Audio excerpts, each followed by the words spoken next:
Olá, amigos, tudo bem? Meu nome é Josemar Bueno e hoje vamos falar sobre essa notícia, né? Diz Silveira defende mudança na lei de agências reguladoras, né? Então, o ministro critica prefeito de São Paulo por falta de cuidado com a poda de árvores responsáveis pela queda de rede de distribuição. Bom, então, antes de começar a falar sobre isso, quero fazer um rápido convite para você. E deixo o convite para que conheça o nosso curso de formação completa Mercado Livre de Energia versão 2025, onde temos algumas novidades, né? Bom, primeiro nós temos o nosso cronograma, começando agora no dia 8 de março, lá em 2025, e vai até o dia 1º de novembro, então o ano inteiro, né, de 2025, com as nossas lives para tirar as dúvidas. E também temos os nossos cursos extras, um curso preparatório para o exame de certificação já para a versão 2025, onde nós vamos fazer diversos simulados da prova até o dia da prova. E também nossos cursos extras, como o curso de autoprodutor, o curso de gestor de energia, o curso de imersão de contratos de comercialização, muitos outros, né? E a novidade agora que é o nosso grupo de negócios. Então aqui você vai ser automaticamente incluso no nosso grupo de negócios para o ano de 2025 ao adquirir esse curso. E se você não conhece o grupo de negócios, eu vou explicar rapidamente para você. Então, pessoal, o grupo de negócios ele é um super networking. Então, nós temos um grupo fechado no WhatsApp para networking. Nós temos também lives semanais, são 2 lives, né, onde nós conversamos em grupos sobre tendências regulatórias, oportunidades de negócios, né? E também temos mentoria semanal. Então, se você quiser apenas se inscrever no grupo, você pode fazer uma assinatura mensal ou anual. Bom, então os links estão na descrição deste vídeo, né? E vamos agora então para o nosso conteúdo. Pronto, então voltamos, né, pessoal? Bom, o que acaba acontecendo aqui? Eu vou fazer um contexto rápido, tá? Em 1896, né, depois que a eletricidade estava dominando, né, digamos assim, os mercados mundiais, né? Alguns empresários, né, pessoas com dinheiro, traziam então engenheiros aqui para o Brasil, convidavam empresas para tentar produzir a tal da eletricidade e fazer as coisas que eles viam, né, na Europa, nos Estados Unidos, por exemplo, né? Então muitas empresas inglesas, francesas, norte-americanas vieram para o Brasil e construíram então as primeiras usinas, né, que a gente não tinha uma nomenclatura, mas eram os primeiros então autoprodutores de energia. Então eles aproveitavam recursos naturais, né, dos seus próprios, vamos dizer assim, terrenos, né, seus imóveis, né, as suas fazendas, etc., né? Então eles usavam aqueles recursos ali para produzir eletricidade e com essa eletricidade, então, eles aumentavam as suas produções, né? E aí, claro, a eletricidade ela foi, vamos dizer, uma tecnologia amplamente utilizada, cresceu rápida no mundo todo. Então, ali por 1928, nós tínhamos já muito desenvolvimento que era basicamente por conta própria, né? As prefeituras, no primeiro momento, tentavam lidar, tentavam regular esse mercado, tinha muitos acidentes, tinha muitas questões que não se sabia, né, se eram relacionamentos comerciais corretos ou não, né? Então, por exemplo, eu fazia um investimento na geração própria, mas o meu vizinho não tinha o mesmo recurso, né? Então, o que ele fazia? Ele pagava, então, criava uma extensão de rede até a minha fonte geradora e eu vendia a eletricidade para ele e aí a gente combinava entre nós e pronto, né? Então, em 1928 em diante, o Estado, né, o Estado brasileiro, né, ele começa então a regular isso e toma conta então desse processo, levando então para a União, né? O que acaba acontecendo então é que não funciona muito bem. E lá em 1959 eles criam, né, um plano de contas do setor elétrico e aí nasce essa nomenclatura de geração, transmissão, distribuição, né? Ou seja, quem é quem no setor elétrico, né? E a tecnologia se desenvolvendo, né? No mundo, então, né, nós já estávamos ali bem, ou melhor, o mundo estava muito à frente, né, do Brasil já na tecnologia de geração de energia, distribuição e transmissão. Bom, até 79, então, esse plano ele não rodava muito bem. Então, ali em 1979, eles criaram um novo plano de contas, né, que a ideia era simplificar o plano atual, e essa simplificação também não funcionou muito bem, o setor ele vinha se desenvolvendo, mas muito mais lentamente do que as grandes potências, né? Se vocês compararem, por exemplo, né, a velocidade de desenvolvimento do setor elétrico nos Estados Unidos, Alemanha, Espanha, Coreia do Sul, Japão, eles muitas vezes mais rápido, né, nos ultrapassaram ou então ficaram muito à frente desde o início, né? Bom, então, lá em 1994, junto, né, naquele momento do Plano Real, foi desenvolvido um projeto, né, que era um projeto de reestruturação do setor elétrico brasileiro. E aí, em 96, né, 1996, nasceu a ANEEL.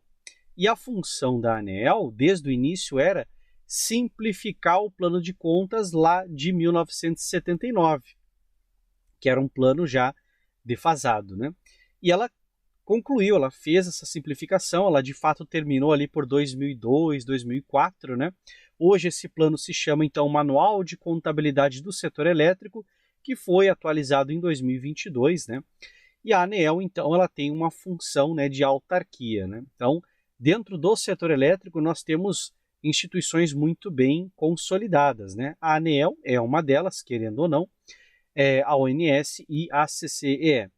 E muitos críticos, né, falam que as instituições não funcionam, mas assim, o Brasil tem mais de 100 anos de assim, decisões muito horríveis, decisões assim burras, né? Vamos usar a palavra, né?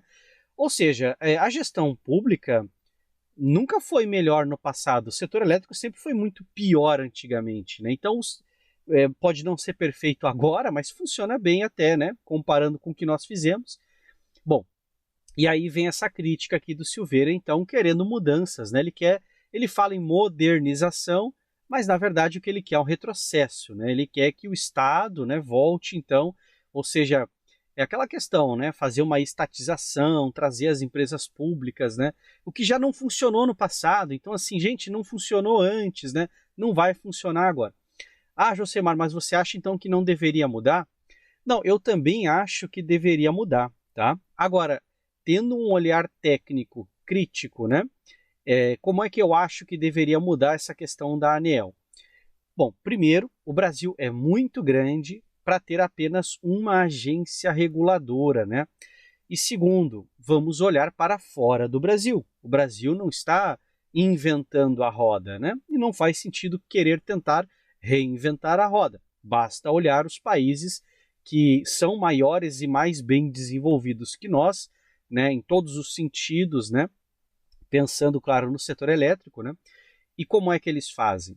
Se olharmos, por exemplo, nos Estados Unidos, nós temos então que as próprias distribuidoras de energia têm um modelo de autorregulação e cada uma implementa então a regulação da sua área de concessão. É claro que tem algumas diferenças, eles não fazem como as nossas distribuidoras, então no primeiro momento pode parecer esquisito, né? Mas por que é importante você ter um conjunto de regras de autorregulação? Porque funciona mais ou menos assim. Vou fazer uma brincadeira com vocês aqui, tá? Vamos supor que vocês moram em um bairro que ficou um bairro muito ruim assim com o passar do tempo. Mas dentro da cidade existem bairros muito bons. A primeira coisa que você pensa é o quê? Bom, vou tentar trocar de bairro, certo? Agora, pense no mesmo nível de cidade. Se vocês moram numa cidade que vocês percebem que ao longo dos anos a cidade está muito mal administrada, ou seja, tem muito lixo na rua, você tem uma infraestrutura muito ruim, né? Ou seja, toda a questão de transporte coletivo, empregos, né? Você pensa, poxa, essa cidade aqui está muito ruim, vou para outra, né? Você sempre busca o quê? Aquela cidade que tem a melhor infraestrutura e está melhor desenvolvida, certo? No setor elétrico é mais ou menos a mesma coisa. Só que hoje nós temos apenas uma agência reguladora. Então, quando ela toma decisão, ela decide para todo o país. Se fosse descentralizada, a agência reguladora que tomasse as melhores decisões, ela iria acabar desenvolvendo melhor uma região. O que iria acontecer? As outras agências reguladoras teriam que aprender com os seus erros e também mudar a sua regulação.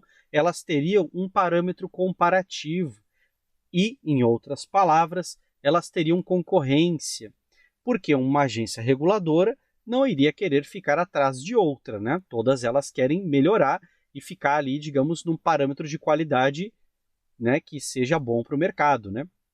Então, o que eu acho que deveríamos ter hoje? Deveríamos ter, talvez, uma agência reguladora por submercado, né? Não sei. Talvez uma agência reguladora separando em áreas de concessão e pegando algumas distribuidoras, não sei. Mas deveríamos pensar, ou melhor, repensar, né? Porque esse modelo de uma única reguladora, né? Uma única agência reguladora, ele é até complicado porque o governo tem muito poder de influência. Porque o governo vai lá, coloca o dedo na cara, né, e fala assim, olha, eu quero de tal forma e pronto, né? E aí, bom, o que a agência reguladora vai fazer? Não vai ficar contra o governo, né? Agora, se você tem várias agências reguladoras, aí já dificulta um pouquinho, né? Porque tem que pressionar todo mundo. Aí é uma questão assim, aquela que resistir, por exemplo, e não fazer, ela mostra, né, se a decisão foi boa ou não, né? Então nós temos que separar a questão assim, ó, política e a questão técnica, elas precisam estar alinhadas no mesmo eixo e andar juntas, né? Não adianta você tentar revogar a lei da gravidade, né? Ou seja, a eletricidade, né, o setor elétrico, ele obedece às leis da física, não tem o que fazer, ponto final, né? A economia, ela segue suas próprias regras econômicas, não tem o que fazer. Então, o setor elétrico, a política ali dentro, toda vez que ela entra no sentido de, vamos dizer assim, atrapalhar ou levando, né, para alguma decisão errada, imediatamente já percebemos os erros, né? Então, hoje nós temos alguns problemas, né, que são bem menores do que no passado, né, pessoal? Se a gente volta alguns anos no setor elétrico, tínhamos problema, por exemplo, o famoso apagão, né? Tínhamos esse medo, né, de não ter energia suficiente para o Brasil, né? Nós tivemos muito problema com a eletrificação. Então, assim, o Brasil tem toda uma história bastante complicada no setor elétrico, né? O que nós deveríamos fazer é olhar para fora do Brasil e tentar trazer uma boa cultura, né, sobre o que podemos fazer para melhorar o setor elétrico aqui. Agora, transformar a ANEEL numa espécie de estatal cabide de empregos, né, aí já é complicado, né? E assim, o discurso é muito bonito, né, porque fala em modernização, né? Mas é aquela coisa, você quer modernizar o trânsito trazendo de volta as carruagens, né? Você quer modernizar, por exemplo, o setor aéreo, trazendo de volta os dirigíveis, né? Ou seja, não dá, né, pessoal? A gente tem que... Assim, o discurso é muito bonito, mas o núcleo do discurso está muito pobre, né? Então, o ministro aqui, né, tem que parar para pensar um pouquinho e conversar com a equipe técnica dele. Se ele quer modernizar, legal. Vamos avaliar, então, né, um modelo em outros países e trazer um paralelo para cá e podemos testar sim. Não é nenhum problema você tentar mudar um pouquinho, né? Mas tem que ser uma decisão consciente, né? Senão, aí política por política, aí não muda nada, sempre muda para pior, na verdade, né? Bom, é isso, pessoal. Então, eu queria comentar um pouco essa notícia aqui, né? E assim, o setor elétrico está bem bagunçado, né? Eu vou dizer para vocês aí, depois ali, mais ou menos 2022, por ali, o setor elétrico começou a ficar um pouco bagunçado, né? Então, vamos lá, vamos arrumar a casa, né? Fazer o setor elétrico voltar ao normal, porque esse setor não dá para brincar, né? O setor elétrico, ele é a base de toda a economia.